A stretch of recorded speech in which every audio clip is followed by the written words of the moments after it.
దేవునికి స్తోత్రం. మనము దేవుని యొక్క ఆరోపణ అనే అంశాన్ని మనం ధ్యానించుకుంటూ వెళ్తున్నాం. దేవుని యొక్క ఆరోపణ, దేవునిని సంతోషపరచవలెననే ప్రగాఢ వాంఛ. ఆహా, ఎంత అద్భుతమైన మాట అండి ఇది. దేవునిని సంతోష పెట్టవలెననే ప్రగాఢమైన వాంఛ, ఆయన వాక్యమును తెలుసుకోనవలెనని తీవ్రమగు కోరిక, ఆత్మలో కొనసాగవలెనన్న వేదన చల్లారిపోసాగినది. వెంటనే నెగిటివ్ ఎందుకు లేదు, పాజిటివ్ చూద్దాం. దేవునిని సంతోషపరచవలెననే ప్రగాఢమైన వాంఛ. వాంఛ అనగా కోరిక. ఇప్పుడు కారు కొనుక్కోవాలనే కోరిక నేను ఎక్కడికి తీసుకెళ్తున్నాను చూడండి. మనం అది సరైనదా కాదా మొదట ఆలోచించుకోవాలి. ఆలోచన లేనప్పుడు కొన్నిసార్లు మనకున్న కోరికలు మనల్ని ఏం చేస్తాయో తెలుసా, బలహీనపరుస్తాయి. బలహీనపరచడం అంటే అప్పుల ఊపిలో ఊరుకునేటట్టు చేస్తాయి. క్రైస్తవులు అనబడిన వారు కోరికలకు కళ్ళెరయ్యారు. కనుక కోరికలు, రకరకాల కోరికలు ఉన్నాయి. దేవుడు మనకు గ్రంథం అన్ని రాసి పెట్టాడు. పిల్లలు ఎలా ఉండాలి, పెద్దలు ఎలా ఉండాలి, తల్లిదండ్రులు ఎలా ఉండాలి, యజమానుడు ఎలా ఉండాలి, దాసుడు ఎలా ఉండాలి, అన్నీ ఉన్నాయి. ఇంట్లో ఎలా ఉండాలి, సంఘంలో ఎలా ఉండాలి, సమాజంలో ఎలా ఉండాలి, అన్ని వాక్యంలో ఉన్నాయి. అందుకే వాక్యమును చదవాలి. మాస్టర్ గారు అంటే వారికి ఒకసారి చెప్తాడు, మధ్యలో ఎక్కడ మీటింగ్ కూడా చెప్తాడు. రోజు చెప్పలేడు కదా. కానీ నీకు ఒక అనుదిన ధ్యానము చేసేటువంటి ఒక సమయాన్ని కేటాయించుకోవాలి. దేవునికి నీకును. తండ్రులు ఎంతకాలం ఉంటారు? ఈవేళ నాకు తల్లి లేదు, తండ్రి లేడు. నా సమస్య చెప్పుకుందామన్నా, ఏదైనా అడగాలన్నా వాళ్ళు లేరు. ఇప్పుడు నా యొక్క జీవితాన్ని నేనే నడిపించుకోవాలి. కనుక ఈ జీవితం శాశ్వతమైనది కాదు.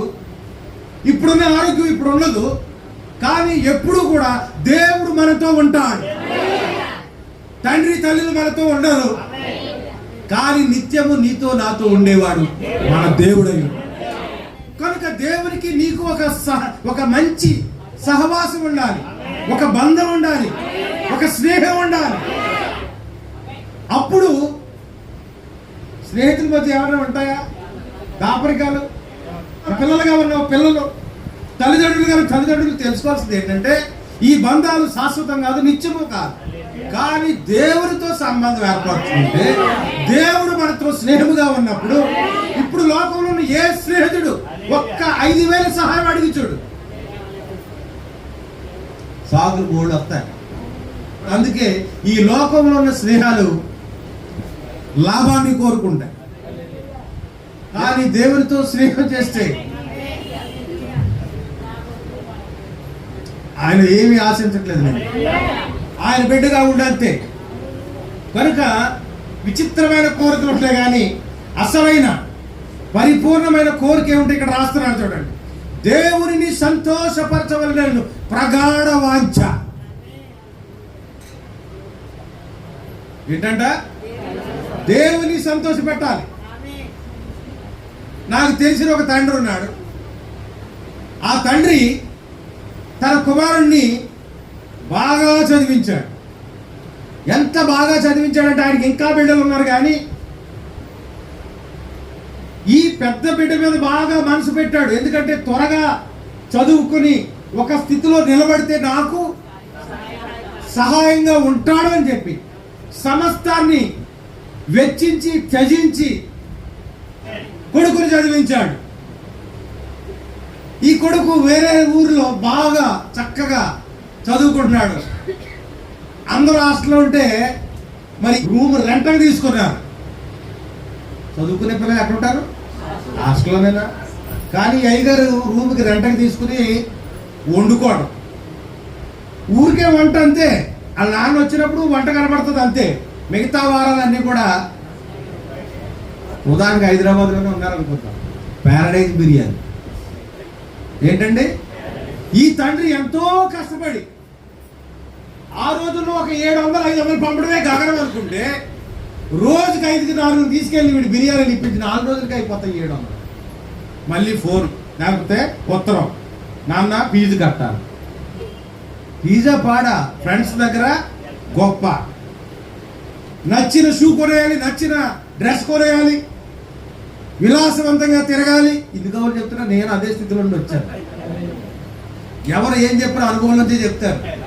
ఒక రోజుని పాస్టర్ గారిని అడిగారు, 3000 కావాలి అర్జెంటుగా ఫీజు కట్టాలి. 3 టర్ములు అయిపోయాయి కదా. కానీ మన దృష్టిలో 5 టర్ములు. టర్మ్ ఫీజులు ఎన్ని? 5. 3 కాలేజీకి వెళ్తారు, 2 మనకు వస్తాయి. అవి ఎప్పుడైనా వాడుకోవచ్చు. పాప ఆయన దగ్గర ఉన్నాయో లేదో మనకేం తెలుసు. ఆ ఆలోచించే స్థితి ఉండదు ఎవరికి. నాకు ఈరోజు ఇవ్వకపోతే నేను ఇంటికి రానని వెళ్ళిపోయాను. ఇలాగెళ్ళి అక్కడ బుచ్చిగారి గడికి దారి ఉండేది నాకు. నేను ఇలాగ వెళ్ళి సైకిల్ మీద అలాగ వచ్చి మల్లేశ్వర గారి ఇంటికాడ ఉన్నాడు ఈయన డబ్బులు పెట్టుకుని. ఏమో నా కొడుకు ఇది రానన్నాడు, ఎక్కడికి వెళ్ళిపోతాడు, ఇంట్లోంచి వెళ్ళిపోతాడా లేకపోతే ఇంటికి రాడా? తండ్రి యొక్క మనసు అలా ఉంటుంది.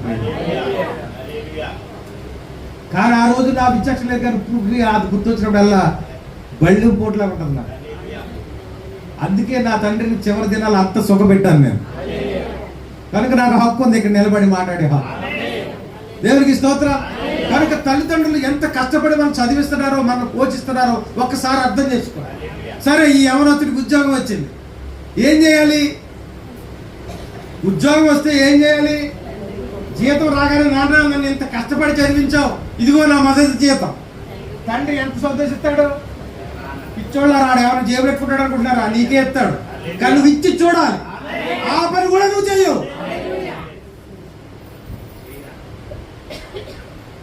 ఉత్తరం రాత్రి, నాన్న జీతం వచ్చింది కానీ రూమ్ రెంట్లకి అట్లా ఇట్లా సరిపోయింది, కాలేజీలో కొన్ని బకాయిలు ఉన్నారు, ఫీజులు, సర్టిఫికేట్లు తెచ్చుకుందామని ఇద్దరికి ఇవి కట్టమన్నారు, లేకపోతే సర్టిఫికేట్లు ఇవ్వమన్నారు, అందుకని కట్టేసి.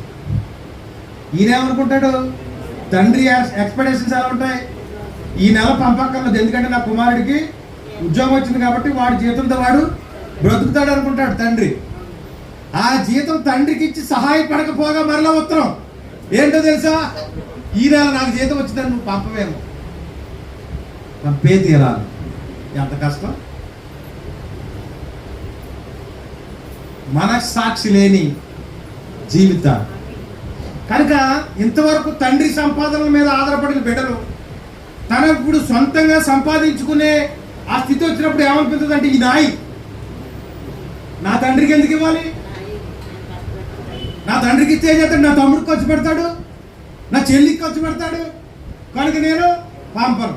ఇప్పుడు మనం సంపాదన కూడా గట్టి అయిపోయి బేకం మీద బేకం, బేకం మీద బేకమే కాదు. బేకం అంటే తెలుసా?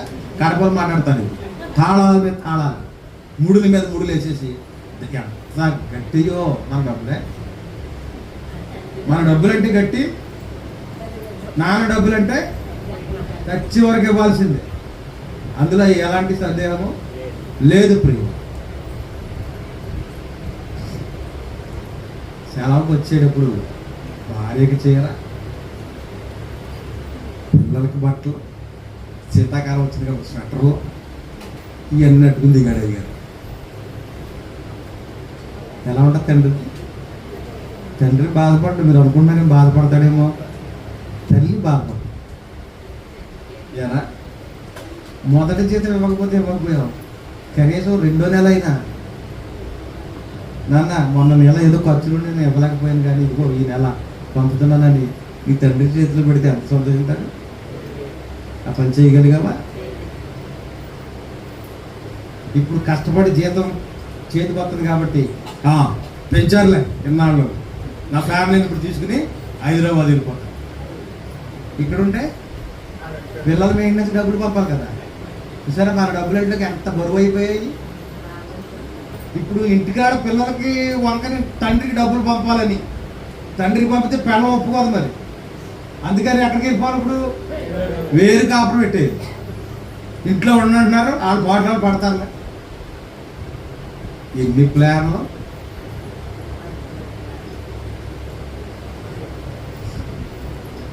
కొంతమందికి నెగిటివ్గా ఉండొచ్చు కానీ మీ కుటుంబాల్లో ఉన్న పరిస్థితిని బట్టి మీరు ఉంటారు.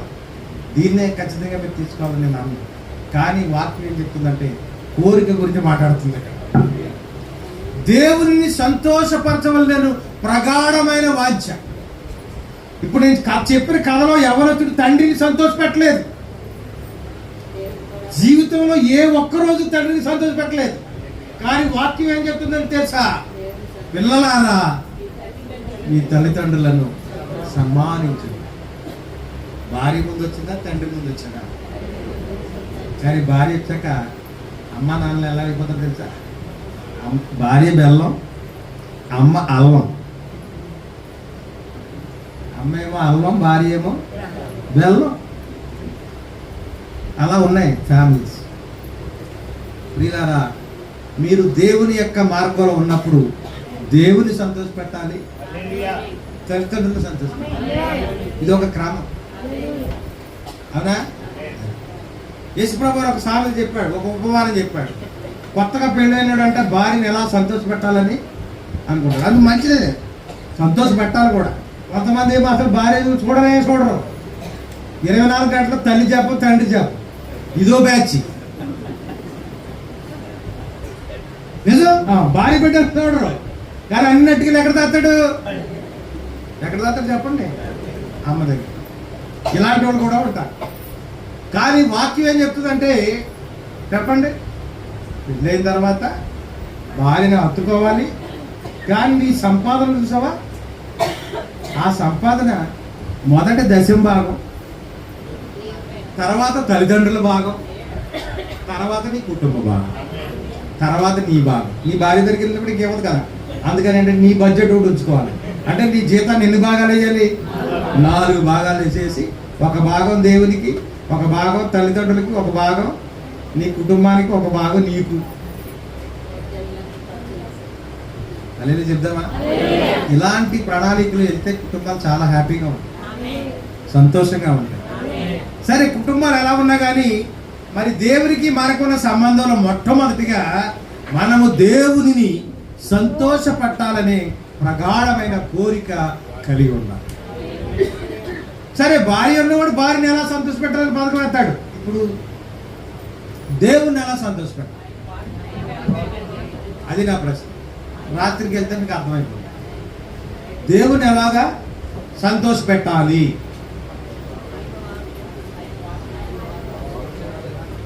ఒక అరటిపండు గెలట్టుకి వెళ్తే ఎమ్మెల్యే గారు సంతోషించారు. నా కార్యకర్త పులస సీజన్లో పులస పట్టుకెళ్ళి పెద్దయ్య గారికి ఇస్తే, ఆహా నా సేవకుడు నన్ను ప్రేమించి ఏమట్టుకు వచ్చాడు? పులస. అంటే మనుషుల్ని ఎలా సంతోషపెట్టాలో తెలుసు, కానీ మరి దేవుణ్ణి ఏమిచ్చి సంతోషపెడతాం? వెళ్దాం ముందు.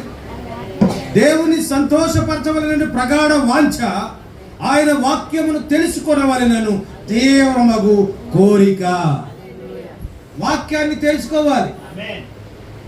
అసలు వాక్యమే చదవట్లేదంటే ప్రధాన సమస్య. ఇంకెక్కడ తెలుసుకుంటాం వాక్యాన్ని? వాక్యమును తెలుసుకొనవలెనని తీవ్రమగు కోరిక.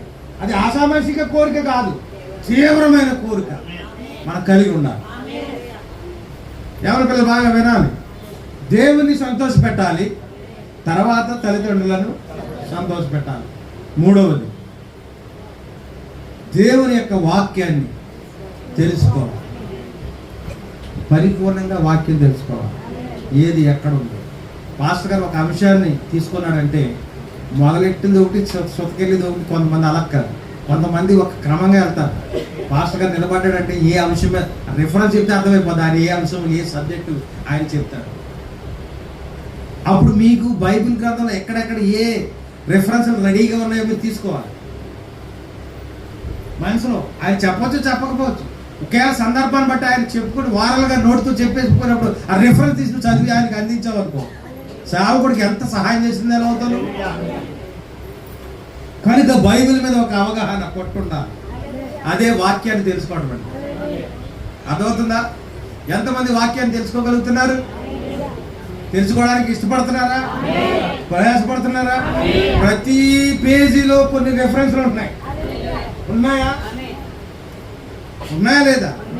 అబద్ధ ప్రవక్తలు లోకంలోకి బయలువెళ్ళి ఉన్నారనే మాట ఉంది ప్రీవియస్ ప్రసంగాలు. ఎక్కడుంది అది? కనుక ఖచ్చితంగా మనము వాక్యాన్ని పరిపూర్ణంగా తెలుసుకోవాలి. ఇంకా వాక్యానికి వెళ్ళలేదు, నేను వర్తమానంలోకి ఇంకా అడిగే పెట్టలేదు. మనం ప్రారంభంలో ఉన్నాం. ప్రియ దేవుని సంగమా, దేవునిని సంతోషపరచవలనని ప్రగాఢ వాంఛ, ఆయన వాక్యమును తెలుసుకోవలనని తీవ్రమైన కోరిక. మూడవది, ఆత్మలో కొనసాగవలనన్న వేదన చల్లారిపోసాగింది. దేవుని ఆత్మ నాకు కావాలి, నేను ఉద్యమింపబడాలి, చక్కగా దేవుని ఆరాధించాలి, దేవునికి ప్రార్థించాలి, దేవుని కొరకు నమ్మకంగా బతకాల. ఇలాంటి వేదన ఏ వ్యక్తిలో లేదంట. ఏమైపోయింది? చల్లారిపోయిందంట. ఒకప్పుడున్న ఉద్యమం ఇప్పుడు సంఘాలలో లేదు. ఉద్యమం లేదని ఆన్లైన్ చెప్పడంతో ఇప్పుడు ఏమంటారంటే బాజా భజంతులు ఎట్టి ఉద్యమం అంతే బలవంతంగా తెస్తా ఉన్నా. అవునా? కానీ వాక్యం ఏం చెప్తుందంటే చల్లారిపోయిందయ్యా.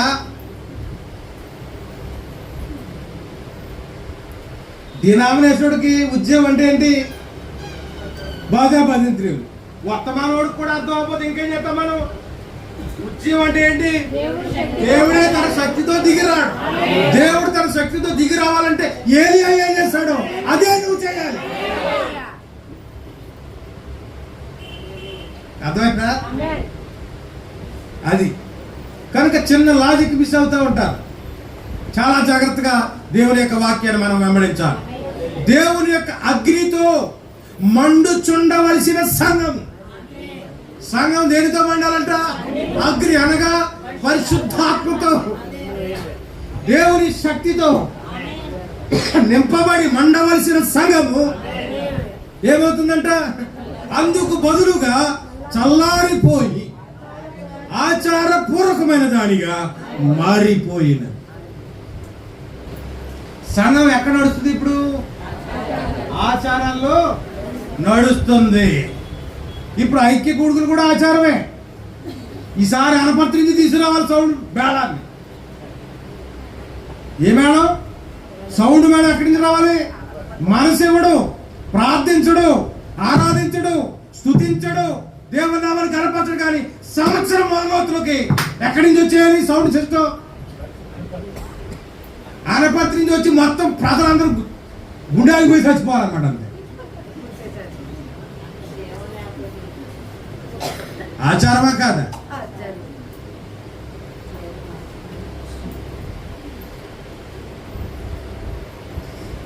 దేవుని అగ్నితో మండుచుండవలసిన సంఘము ఈవేళ ఆచారములతో నిండిపోయినది.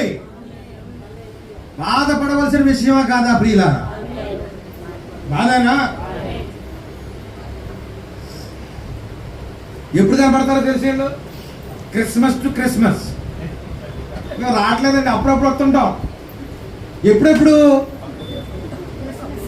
అప్పుడు అప్పుడు మాత్రమే కనబడతాం. నువ్వు ఆచార క్రైస్తవుడువా, మండుచున్న క్రైస్తవుడువా? అలాగే ఉన్నారా మీరు? ఆచార క్రైస్తవులా ఉన్నారా? ఆ ఎఫెసీయులకు ఆనాడు అదే జరిగింది. ఎఫెసీయులకి ఆనాడు అదే జరిగింది. ఇప్పుడు ఎవరి గురించి నేర్చుకున్నాం మనం? ఎఫెసీ సంఘకాలం గురించేనా? ఆ ఎఫెసీయులకు ఆనాడు అదే జరిగింది. వారు అలవాటు పూర్వకమైన వారుగా మారిపోయారు. ఆటో వస్తుంది కాబట్టి ఎక్కాలి, వచ్చింది కాబట్టి వెళ్ళాలి, వెళ్ళాం కాబట్టి ఎక్కాలి, ఎక్కాం కాబట్టి కూర్చోవాలి, నిలబడాలి, చేతులు ఎత్తాలి, ఆరాధించాలి, అంతే. ఇది అన్ని కూడా మనసులోకి రావట్లేదు.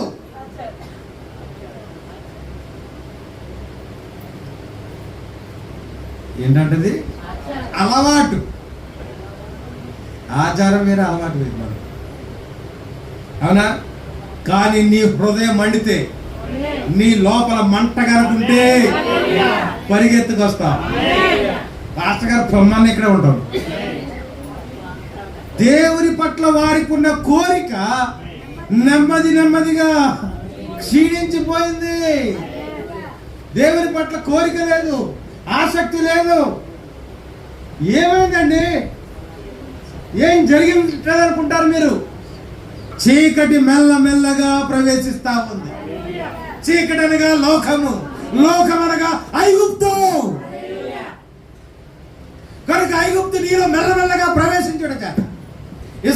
కూడా ఐగుప్తులో ఉన్నప్పుడు మండారా? కానీ మెల్లమెల్లగా ఆ ఐగుప్తుల ఆచారాలన్నీ కూడా సమాజంలోకి వచ్చాయి. అవునా? సహోదరుల ఐక్యత కలిగి నివసించడం ఎంత మేలు, ఎంత మనోహరం. శాశ్వత జీవం ఆశీర్వాదంగా ఉండదు.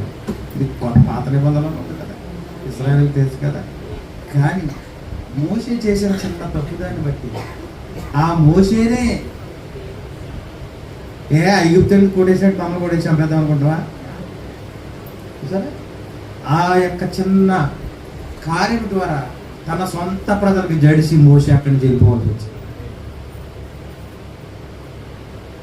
వీడు మనవాడే, మన విమోచకుడే, భవిష్యత్ తరాలకు ఇతను ఒక మార్గదర్శి, ఒక ప్రవక్తే, ఈయనను మనం కాపాడుకుందామే, ఈయన మనం బలపరుచుకుందామే అని అనుకున్నారా? అనుకోలేదు. అర్థమవుతుందా? ఇప్పుడు ప్రవక్త అక్కడికి వెళ్ళిపోతే ఇంక మంట ఎక్కడ ఉంటుంది? అక్కడ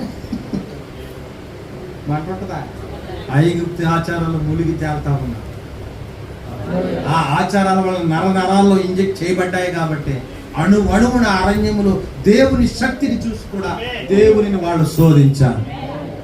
ఇప్పుడు మనం కూడా సంఘంలో శక్తిని చూస్తలేదా? దేవుని వరాన్ని మనం పొందుకోవట్లేదా? దేవుని దీవెని మనం పొందుకోవట్లేదా? ఇవన్నీ తీసుకుంటూనే ఎప్పుడైనా చిన్న ఆలస్యం అయితే ఏం చేస్తున్నాం? సనగట్లేదా? జరుగుతున్నామా లేదా? అది కనుక వారు అలవాటుకు పూర్వకమైన వారుగా మారిపోయి దేవుని పట్ల వారికి ఉన్న కోరిక నెమ్మదిగా క్షీణించిపోవచ్చు. దేవుని యొక్క ఉద్దేశమును గూర్చి జనులు ఎంత ఆసక్తిని చూపించడం లేదు, కానీ లోకము వారి నుండి ఆశించుచున్న దానిని గూర్చి జాగ్రత్త వహించుచున్నారు. ఈ సెంటెన్సెస్ చాలా వండర్ఫుల్ వర్డ్స్, బ్యూటిఫుల్ సెంటెన్సెస్. ఎన్నిసార్లు మీకు అవసరమైతే అన్నిసార్లు చదవండి. దేవుని పట్ల వారికి ఉన్న కోరిక నెమ్మదిగా క్షీణించిపోవచ్చున్నది. దేవుని యొక్క ఉద్దేశమును గురించి జనులు అంత ఆసక్తిని చూపించుట లేదు. ఉందా ఆసక్తి? ఏ విషయంలో ఆసక్తి అమ్మా? దేవుని యొక్క ఉద్దేశమును గూర్చి ఆసక్తి లేదు. ఒక రకంగా చెప్తారు, ఎప్పుడైనా మన ప్రార్థనలో ఈ అంశం ఉన్నదా? ప్రభువా, నా పట్ల నీ చిత్తం ఏమిటి? నా పట్ల నీకున్న ఉద్దేశం ఏమిటి? ప్రభువా, అనాది కాలంలోనే నన్ను ఎన్నుకున్నవని దాసులు చెప్తా ఉన్నారే, ప్రవక్త చెప్తా ఉన్నాడే. అయితే అనాది కాల సంకల్పం నన్ను ఎన్నుకుంటే నా పట్ల ఒక పేపర్ ఉంటుంది నీకు, అవునా? నా ఫైల్లో నా డీటెయిల్స్ ఏమిటి? నాకున్న ఉద్దేశం ఏమిటి? నేను ఏం పని చేయాలి? నేను ఏది తినాలి, ఏది తాగాలి, ఎక్కడికి వెళ్ళాలి, ఎక్కడికి వెళ్ళకూడదు, నా ప్రణాళికని నాకు చూపించు తండ్రి అని ప్రార్థించాలి. హల్లెలూయా. కనుక దేవుని యొక్క ఉద్దేశం గురించి అంత ఆసక్తి లేదు. దేవుడు ఏమనుకుంటే ఇట్లా మాట, అయ్యా దేవుడు ఏం ఊహిస్తే ఏంటి మనకి అవసరం లేదు. మొన్న చెప్పుకున్నాం కదా, కనబడని పరలోకంలో ఉన్న వాళ్ళ కోసం ఎక్స్పోజ్ చేస్తారంట. అవి అక్కర్లేదు. వీళ్ళకి ఏం కావాలి? రంగురంగుల అద్దాల్లో ఉన్నా ఏముంటాయి? రంగురంగుల అద్దాల్లో ఏముంటాయి? నెక్స్ట్ పేజీలో చెప్తాను. ఇప్పుడు వెళ్ళిపోయిన అదృష్టం. హల్లెలూయా. కనుక జనులు అంత ఆసక్తి చూపించడం లేదు, కానీ లోకము వారి నుండి ఆశించుచున్న దానిని గూర్చి జాగ్రత్త వహించుచున్నారు. ఇంకా ఆరాధన అవ్వలేదా? పార్టీకి వెళ్దాం అనుకున్నాం కదా.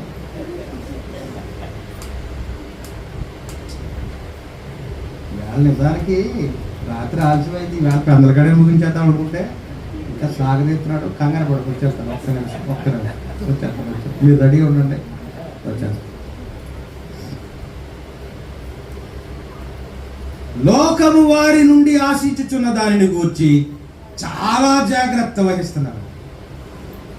ఎంత జాగ్రత్త అంటే concern about our friendship, concern about our family members, concern about our society, but not concern about our God. దేవుని పట్ల శ్రద్ధ లేదు కానీ, దేవుని యొక్క చిత్తము తెలుసుకోవాలని ఆసక్తి లేదు కానీ, మన స్నేహితుడికి ఇచ్చే విలువ కూడా మన దేవునికి మనం ఇవ్వలేకపోతాం. అర్థమవుతుందా? హల్లెలూయా.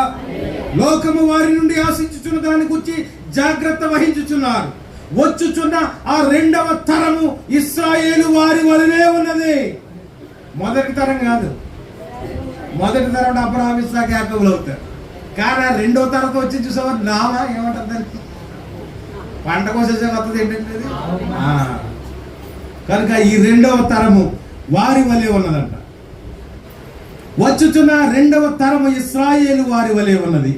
వారు ఇతర దేశములకు ఉన్నట్లుగా మాకును రాజు కావాలని కోరుకోరు. అబ్రహాము రాజును సంహరించాడు. అబ్రహామే ఒక రకంగా కింగ్. అబ్రహామే ప్రవక్త. హల్లెలూయా. అబ్రహామే యాజకుడు. ప్రవక్త అన్ని ఉంటాయి అందులో. అబ్రహాము బలిపీఠాన్ని కట్టాడు, బలిర్పించాడు దహన బలిని. నోవహు ఒక ప్రవక్త. అతడు వాడలోంచి రాగానే దేవునికి దహన బలి అర్పించాడు. అవునా? ధర్మశాస్త్రం లేకపోయినప్పటికీ ధర్మశాస్త్రాన్ని పరిపూర్ణంగా నెరవేర్చిన తరమది. హేబేలు కూడా దేవునికి అమూల్యమైన దాని బలి అర్పణ, ఆ దహన బలి అర్పించి దేవుని చేత మెప్పు పొందాడు. కానీ రెండవ తరం చూసారా, ఇక్కడే సమస్య. ఈ రెండవ తరము అమ్మా, ఈ రెండవ తరము ఇశ్రాయేలు వారి వలె ఉన్నది. పట్టుకున్నారా? వారు ఇతర దేశంలోకి ఉన్నట్లుగా. టూర్లు వెళ్తాం కదా, టూర్లు వెళ్ళినప్పుడు కనబడతాయి, అన్నీ చూస్తారు. మనం ఏంటంటే పిల్లలు జాగ్రత్తగా చూసుకుందాం. ఏ బ్యాగ్ బుదిలేస్తాం, ఏ పెట్టి జారిపోతుంది, ఎవడొచ్చి ఏ పర్స లాగేసుకుంటాడు, తాళ్ళు లాక్కెళ్ళిపోతాడని ఈ జాగ్రత్తలు మనం ఉంటే పిల్లలు ఎక్కడ చూస్తారో తెలుసా? అలా ఎన్ని అవసరం, బ్యాగ్ ఉందా లేకపోతే అనవసరం. వాళ్ళు ఏం చెప్తారు? బిల్డింగ్ చాలా బాగుంది, ఇక్కడ గార్డెన్ చాలా బాగుంది, ఇక్కడ సెలయేరులు చాలా బాగున్నాయి, బ్యూటిఫుల్ ప్లేస్. సెల్ఫీల్లో నిమగ్నం అయిపోతారు పిల్లలు. కానీ తల్లిదండ్రులు తరానికి భేదం తెలుసా? చూసారా? అర్థమైందా? మొదటి తరం దేవుని ఎలా ఆరాధించాలనే కన్సర్న్ లో ఉన్నారు. ఆ యొక్క దేవుని చిత్తాన్ని నెరవేర్చడంలో పరిపూర్ణంగా వాళ్ళు వాళ్ళ జీవితాన్ని కొనసాగించుకున్నారు. కానీ రెండవ తరం వారు ఇతర దేశాలు ఎలా ఉన్నాయి? ఒక్క ఉదాహరణ చెప్తే మీకు అర్థమవుతుంది. యాకోబు ఒకే ఒక్క కూతురు దీనా. ఆ దేశపులో ఉన్న అమ్మాయిని వాళ్ళ వస్త్రధారణ ఎలా ఉంటుందో చూడాలని వెళ్ళింది. వాళ్ళ కట్టుబొట్టులు, ఆచారం మర్చిపోకండి వరల్డ్. ఈ ఆచారాలు ఎలా ఉన్నాయో చూద్దామని చెప్పి అలాగే వెళ్ళి, అవునా, ఆ వాకింగ్ అని వెళ్ళి చూస్తా ఉంది. ఇక్కడ ఆ అమ్మాయిలు ఎలాంటి పాదరక్షలు వేస్తారు, షూలు వేస్తున్నారా, చెప్పులు వేసుకుంటున్నారా, తోళ్ళు వస్త్రాలు వేసుకుంటారా, ఇలా చూస్తున్నారు. అర్థమవుతుందా? ఈ దేశపు అమ్మాయిలు చీరలు కట్టుకుంటున్నారా, గౌన్లు వేసుకుంటున్నారా, ప్యాంట్లు వేసుకుంటున్నారా, చెడ్డీలు వేసుకుంటున్నారా? చెడ్డీలు వేసుకునే దేశం కూడా ఉంది. అవన్నీ చూసింది టైం పాస్ అవడానికి. అలాగే ఇశ్రాయేలీలు కూడా ఒక్కొక్క దేశము దాటుకుంటూ వెళుతున్నప్పుడు ఏ రకంగా ఈ రాజ్యాన్ని జయించి అవతలకు వెళ్ళాలని ఆ మొదటి తరం వారు వెళ్తా ఉంటే, వాళ్ళ రెండవ తరం నాము ఏం చెప్తుంది తెలుసా? ఎక్కడ హాల్ట్ అయితే అక్కడ ఉన్న పరిస్థితులు ఏంటి, అక్కడ ఫుడ్ కల్చర్ ఏంటి, ఆహార నియమాలు ఏంటి, ఇక్కడ అన్నం తింటున్నారా, గోధుమలు తింటున్నారా, బ్రెడ్ తింటున్నారా, ఉలవలు తింటున్నారా, దుంపలు తింటున్నారా? కనుక వాళ్ళ ఆహార నియమాలు ఎలా ఉన్నాయో, బ్రెడ్ అయితే తింటున్నారా, రైస్ అయితే తింటున్నారా, చేపలు తింటున్నారా అని అవన్నీ కూడా పరిశీలించే తరం అన్నమాట రెండవ తరం. చూసిన తర్వాత ఊరుకుంటారా? ఏమా నువ్వు ఆన్లైన్లో చూసిన తర్వాత ఊరుకుంటావా? Book, it is booked. వచ్చేస్తుందా? అంతే. లోకము వారి నుండి ఆశించుచున్న దాన్ని గూర్చి జాగ్రత్త వహించుచున్నారు. వచ్చుచున్న రెండవ తరము ఇశ్రాయేలు వారి వలె ఉన్నది. ఇతర దేశములకు ఉన్నట్లుగా మాకును రాజు కావాలనని కోరుకునేది. ఇశ్రాయేలుకి మిగతా రాజులకి, మిగతా దేశాలకు తేడా ఏంటంటే అన్ని దేశాల్లో రాజులు, కానీ ఇశ్రాయేలుకి రాజు లేడు. రాజు లేడు. మరి ఎలా? దేవుడే రాజు అని దేవుడే నాయకుడు వాడు. హల్లెలూయా. అందుకని దేవుడు తన చిత్తాన్ని అంతటిని ప్రవక్తకు తెలియజేసి ఆ చిత్తాన్ని ప్రజలు ఆచరించే విధంగా ఒక సిస్టమ్ ఉన్నది. ఉదాహరణ చెప్తారు, మందసం కట్టాలి, అది దేవుని చిత్తం. ఆ చిత్తాన్ని ఎవరికి తెలియజేశాడు? మోషేకి ఒక పిక్చర్ చూపించాడు. మందసాన్ని ఇలా కట్టాలి, దీపవృక్షాన్ని ఇలా చేయాలి, తెరలు ఇలా ఉండాలి, అవునా, ఆవరణ ఇలా ఉండాలి, పరిశుద్ధ స్థలం ఇలా ఉండాలి, అతి పరిశుద్ధ స్థలం ఇలా ఉండాలి, గంగాళం ఇక్కడ ఉండే కదా, ఇలా బల్ల ఇక్కడ ఉండాలి. ఇవన్నీ కూడా ఒక ఛాయాచిత్ర రూపంలో మోషేకి దేవుడు చూపించాడు. తన చిత్తాన్ని దేవుడు మోషేకి బయలుపరిచినప్పుడు దాన్ని మోషే ప్రజలతో చెప్పి దాన్ని ఆచరింపజేస్తా ఉన్నాడు. నైవేద్యం ఎలాగివ్వాలి, దహన బలి ఎలాగివ్వాలి, సమాధాన బలి ఎలాగివ్వాలి, ఇవన్నీ కూడా యాజకుడిని నియమించి యాజకుని ద్వారా జరిగిస్తా ఉన్నాడు. ఇది దేవుని చిత్తం. హల్లెలూయా. అదే పౌలు అంటున్నాడు, ఆరాధకునికి సంపూర్ణ సిద్ధి కలుగజేయని అర్పణలు అర్పింపబడుచున్నవి. మన దేవునికి ఆయన ఏమిస్తే ఆనందిస్తాడో, మనం ఏమి చేస్తే మన పట్ల ఆయన సంతోషం కలిగి ఉంటాడో అది తెలుసుకోవాలి. అది సంగమం మీద ఉన్న బాధ్యత. అడుగుతారా, ప్రభువా నా పట్ల మీకున్న చిత్తం ఏమిటి, ఈ ప్రణాళిక ఏమిటి? అంతేనా? హల్లెలూయా. దేవునికి స్తోత్రం. చాలా మంచి పాటలు ఇవి. ఇంకా ఏమున్నాయి? వారు దేవుడిని పరిపూర్ణంగా విసర్జించారు. అంతే. లోకంతో సహవాసం చేస్తే ఏమవుతుంది? 6 మాసాల సహవాసం వారు వీరవుతారంటే వీరు వారు అవుతారు. పైగా మళ్ళీ కబుర్లు చెప్తారు తెలుసా, వాళ్ళని మా రక్షణలో నడిపిందామని వాళ్ళతో స్నేహం చేస్తున్నాను అన్నయ్య గారు. నువ్వు వాళ్ళ రక్షణలో నడిపించడం కాదు, నిన్ను వాళ్ళు ఎర్రకి తీసుకెళ్తారు రా బాబు.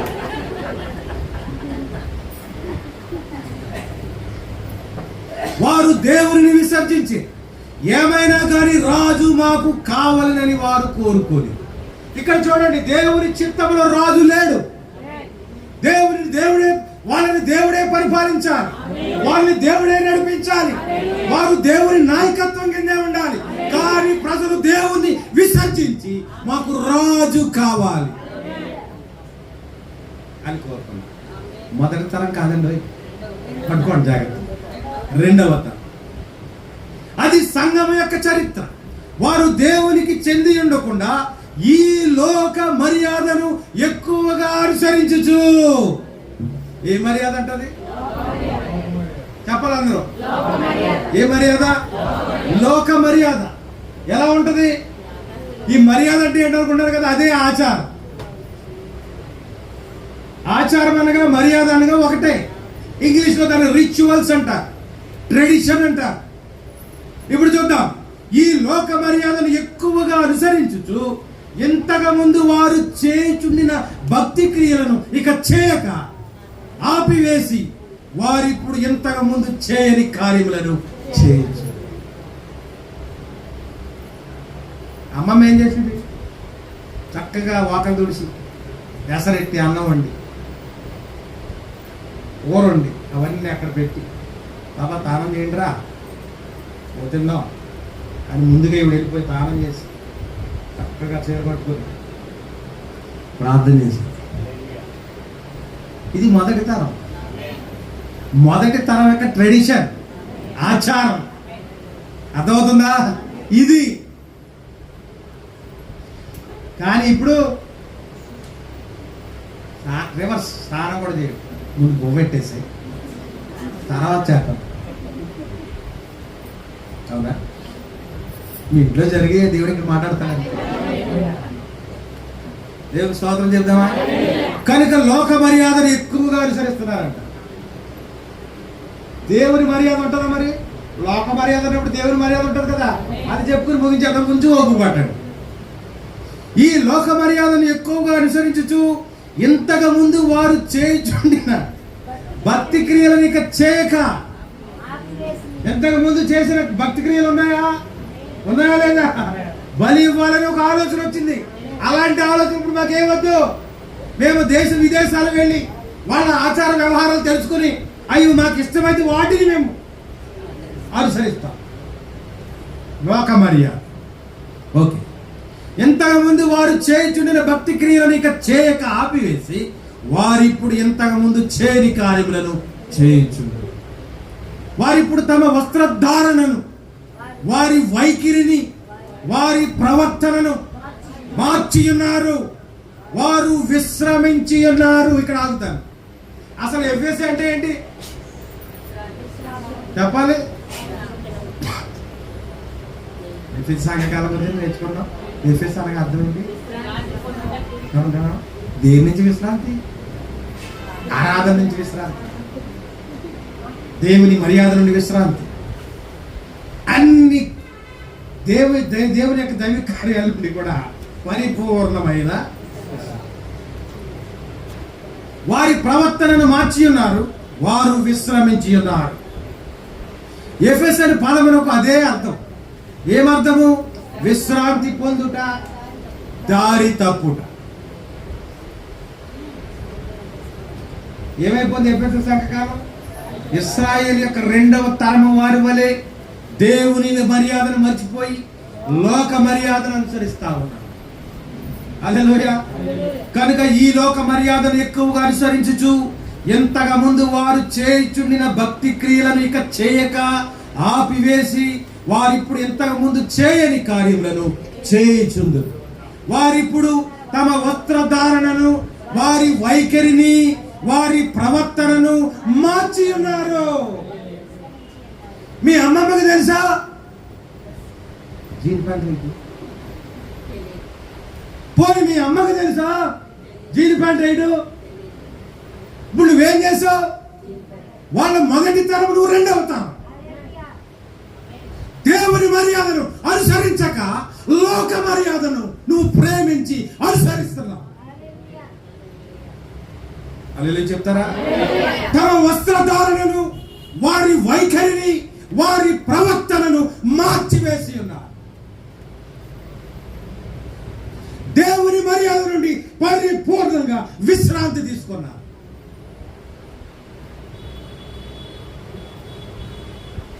అరవై 62వ పేర, ఇంకా 63కి వెళ్ళండి. ఆ తరువాత ఉజ్జీవము మరియు చల్లదనము ఒక చక్రము వలె తిరిగి వచ్చుట తప్పదు.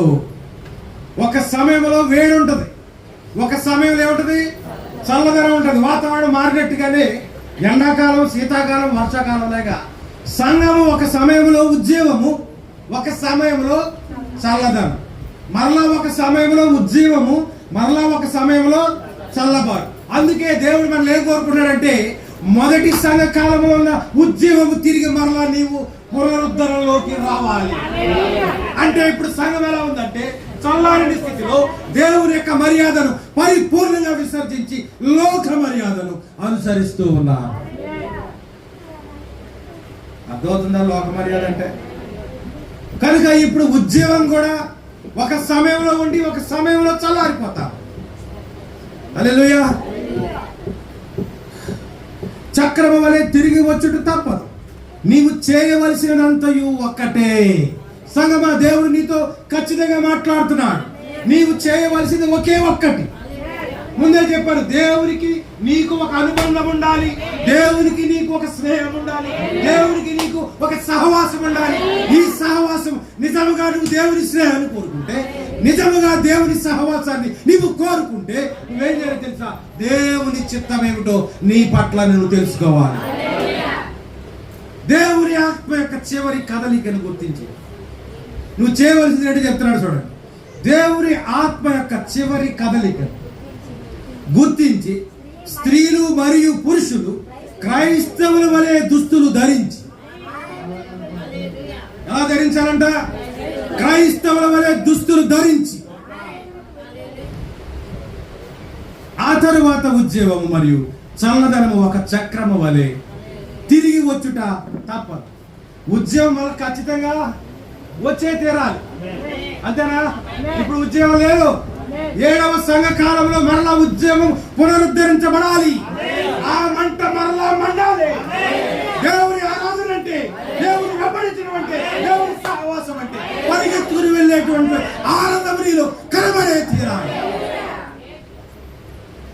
దేవుని యొక్క ఆత్మ యొక్క చివరి కదలిక, the last and final moment of the God. దేవుని యొక్క చివరి కదలిక ఈ సంఘకాలమైన తర్వాత దేవుడి భూమి మీద వ్యవహారం చేయాలి. మనం అక్కడికే, ఇది లాస్ట్ అండ్ ఫైనల్ ఎగ్జిబిషన్. దేవుని యొక్క అగ్ని మండేటువంటి చివరి దశ. దేవుని ఆత్మ యొక్క చివరి కదలికను గుర్తించి, ఎవరు గుర్తించాలి? స్త్రీలు మరియు పురుషులు క్రైస్తవుల వలె దుస్తులు ధరించి ఆలయములకు వెళ్ళి రక్తంతయు ప్రార్థన చేసి వీధి మూలలకు వెళ్ళి సిగ్గుపడకుండా ఆత్మ యొక్క ప్రత్యక్షతలను ఇతరులకు చూపించవలెను. ఈ వేళ ప్రసంగం మీ జీవితాంతం గుర్తుండాలి.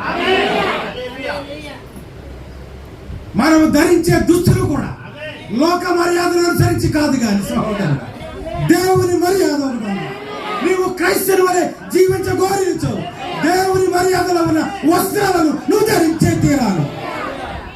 నీవు స్త్రీ అయినా పురుషుడు అయినా క్రైస్తవుడు ధరించవలసిన వస్త్రాలు ఉన్నాయి. ఒక ఆయన మందిరంలో ప్రార్థన చేయమంటే మొత్తం గుండెలు పగిలిపోతాయి అన్నమాట. ప్రార్థన ఎలా చేస్తాడంటే ఆయన వందలో ఆయనకి ప్రార్థన చేశాడంటే ఒక హెలికాప్టర్ వచ్చి ఇక్కడికి దిగుతుంది అనిపిస్తుంది. సహోదరుడు, నువ్వు ప్రార్థన చేస్తున్నావు మంచిదే, నీవు దేవుని కొరకు ఇష్టంగా ఉండాలని ప్రయాసపడుతున్నావు మంచిదే, కానీ నీ భార్య యొక్క వెనక భాగము ఎలా ఉందో ఒక్కసారి చూసావా? నిజమైన వాక్యం మంట నీలో ఉంటే నీవు నీ భార్యను సరిచేయవలసిన వాడవై ఉన్నావు.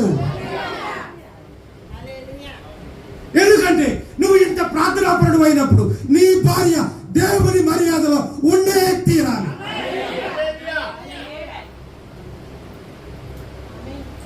ఒక ఆయన అంటున్నాడంట, నీ భర్త రాకపోతే నీ భక్తి ఎంత చేసినా అది వృధా. ఎక్కడుంది చూపిస్తావో వాక్యం. ఓ స్త్రీ, నీ భర్తను రక్షిస్తావో లేదో నీకు తెలియదు అంటున్నాడు. ఓ పురుషుడా, నీ భార్య నువ్వు రక్షిస్తావో లేదో నీకు తెలియదు అంటున్నాడు. రక్షణ అనేది అది సొంత నిర్ణయం, అది దేవుని ఏర్పాట్లో ఉండాలి. ఎక్కడుంది? భార్య కూడా రావాలి, భర్త కూడా రావాలి. ఎక్కడుందా? అది దేవుని చిత్తం. కనుక నువ్వు మొదట దేవుని చిత్తాన్ని తెలుసుకుంటే దేవుడి సమస్తాన్ని నీకు తెలియదు. దేవుని నామానికి మహిమ కలుగును. వారు ప్రత్యక్షతను ఇతరులకు చూపించవాలి. వారు తమ పాత చచ్చిన సంఘములను విడిచిపెట్టి, ఏ సంఘాలు మనం చెప్పుకున్నాం కదా, చచ్చిపోయిందన్నాడు. దానికి ముందు ఏమన్నాడు తెలుసా? క్లబ్బులు అన్నాడు. మర్చిపోతున్నారా వాక్యాన్ని? క్లబ్ అంటే పర్వాలేదు, తర్వాత ఎవరన్నా తెలుసా? శవాలు, చచ్చిపోయిన శవాలు అన్నటువంటి సంఘాన్ని కలిగి ఉన్నారు. దేవుని మంట లేదు, దేవుని మర్యాదను పాటించాలనే ఆసక్తి నీలో లేదు, కానీ లోక మర్యాదను పరిపూర్ణంగా నువ్వు నెరవేరుస్తూ ఉన్నావు. ఎందుకంటే నువ్వు నామవి, అసలైన విత్తనంలో వచ్చిన వాడు కాదు. మన పితరులు అబ్రహాము, ఇస్సాకు, యాకోబు, నోవహులు, ఏబేలు, హనోకులు, వాళ్ళు దేవుని మర్యాదను పరిపూర్ణంగా నెరవేర్చారు. దేవునికి స్తోత్రం కలుగును. వారు తమ పాత చచ్చిన సంఘములను విడిచిపెట్టి గృహములలోను పాత స్టోరు భవనాలలోను ఆరాధన చేయుచుండి. ఎందుకు చేస్తున్నారులాగా? వారికి వాస్తవం దొరికింది. అవునా? వాస్తవం దొరికినప్పుడు గోడలు ఎక్కర్లేదు, బిల్డింగ్ ఎక్కర్లేదు, ఏసీ ఎక్కర్లేదు, జనరేటర్ ఎక్కర్లేదు.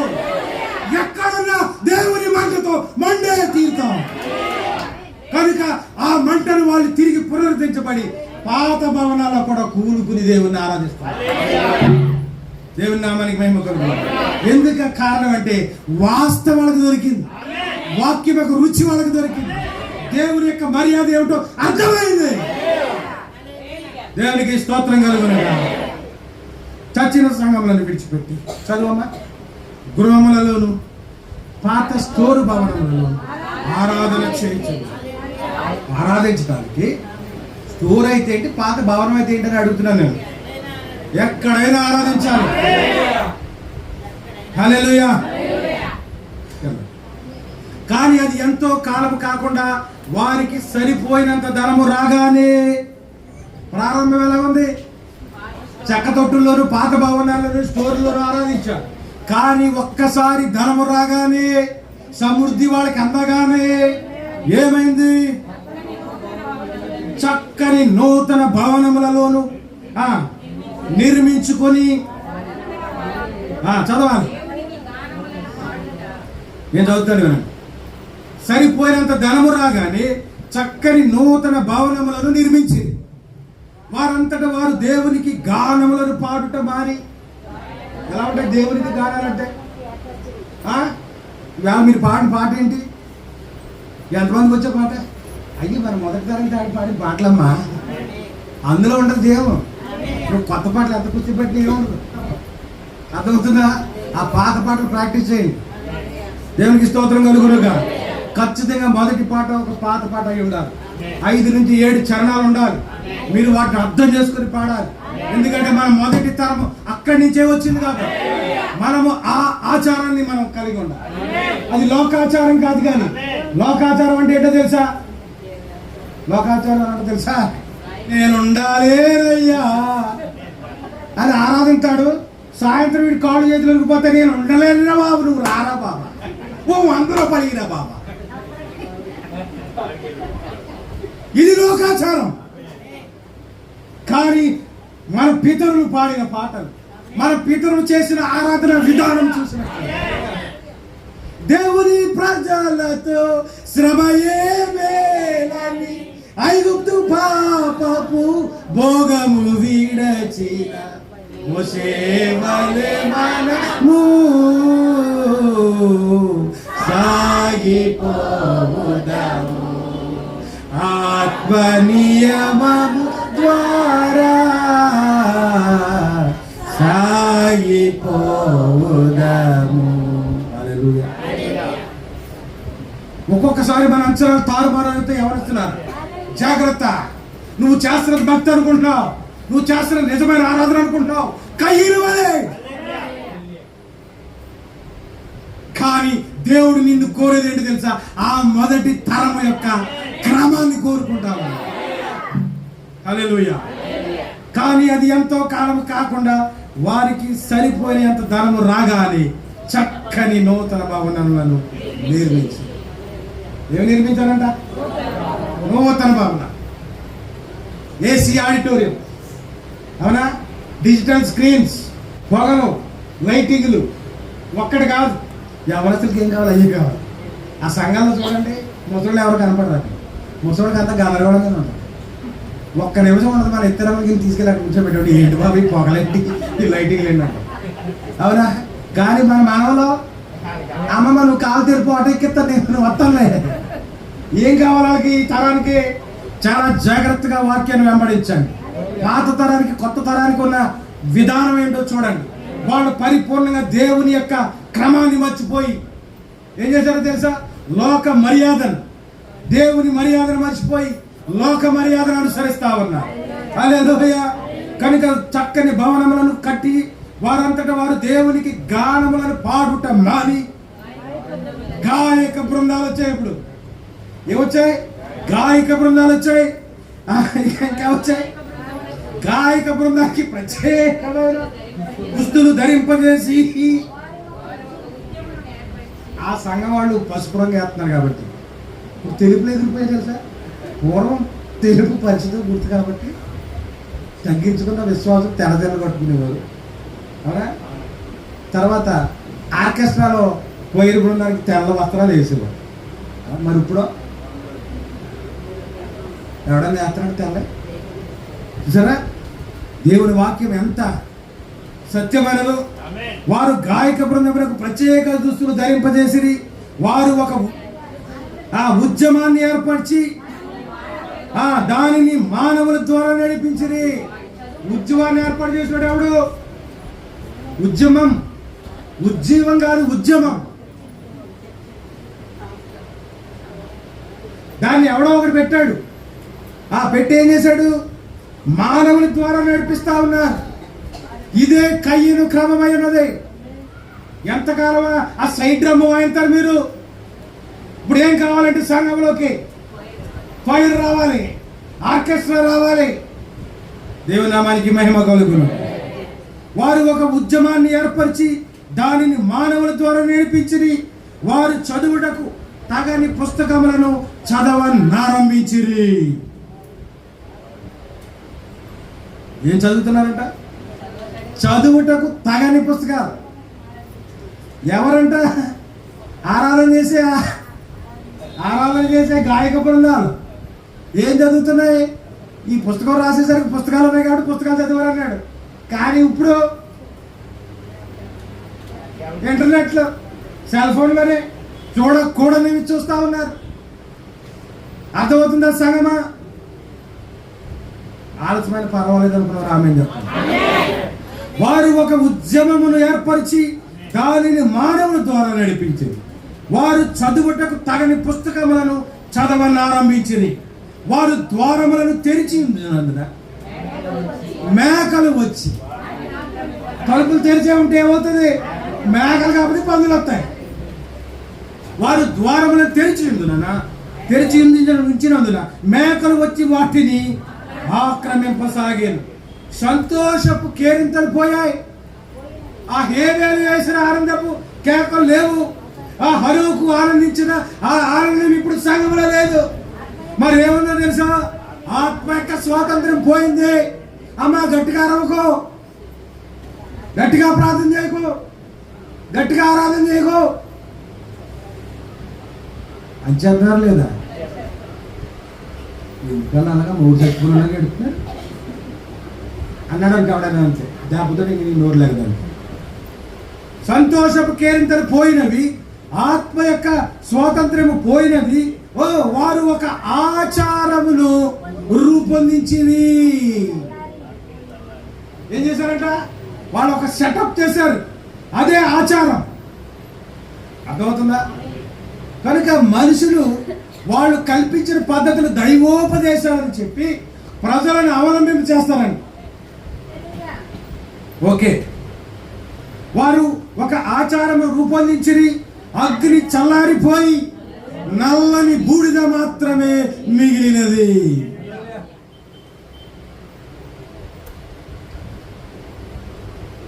ఏం మిగిలిందంట? బూడిద. బూడిద ఏం చేసుకుంటామండి? బూడిద. సంఘాలు ఏముందంటే ఇప్పుడు మొదటేమో క్లబ్ అన్నాడు, తర్వాత శవాలు ఉన్న ప్రదేశం అన్నాడు, ఇప్పుడు అక్కడ బూడిద ఉందంట.